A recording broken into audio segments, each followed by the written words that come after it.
La politique, Antonin, c'est bien sûr la déclaration de candidature de Manuel Valls à la présidentielle. Alors, il a enlevé son costume de Premier ministre autoritaire, qui tranche pour endosser celui de candidat qui rassemble la famille, qui réconcilie la gauche.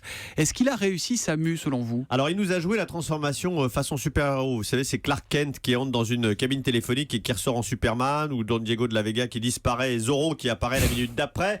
Et honnêtement, c'était pas mal fait. Il a eu les mots justes: protéger les plus faibles, une mondialisation au service du peuple, l'éducation de la démocratie sociale, axe de sa candidature. Convaincant, bien exécuté. Sauf que Manuel Valls n'est pas François Fillon. Je m'explique. François Fillon a été Premier ministre il y a 5 ans. La droite amnésique a effacé ses années Sarkozy. Il n'a pas été plombé par son bilan. Manuel Valls, le bilan de François Hollande, il en sort, il l'incarne et ses adversaires dans la primaire vont l'y enfermer. Mais c'est le théorème de Fillon, en quelque sorte. Un Premier ministre sortant n'est pas qualifié pour la présidentielle qui suit. Il y a un délai d'oubli, 5 ans incompressible. Voilà, c'est l'hypothèse de départ. Alors, sauf que comme je viens de le dire, Manuel Valls n'est pas tout à fait François Fillon. Et si on creuse la comparaison jusqu'au bout, François Fillon, Premier ministre, s'est éclipsé 5 ans derrière Nicolas Sarkozy. Il a joué le rôle du collaborateur, il a joué l'effacement. Il a fallu 5 ans aux Français pour le découvrir. Manuel Valls, c'est exactement le contraire.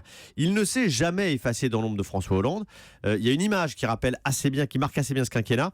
Le 13 juillet 2013, la veille du 14 juillet, moment présidentiel, une image de Manuel Valls qui lit tout, ministre de l'Intérieur en Camargue. Il marque au fer rouge un taureau et tient un grand discours sur la République. C'est le matador qui impose son tempérament, ses convictions. Et il a imposé ses convictions dans tous les grands dossiers du quinquennat. Dans l'affaire Leonarda, sur la déchéance de nationalité, récemment sur le Burkini, sur le financement de l'islam. Manuel Valls, à l'inverse de François Fillon, s'est imposé au président jusqu'à le dissuader d'être candidat à la présidentielle.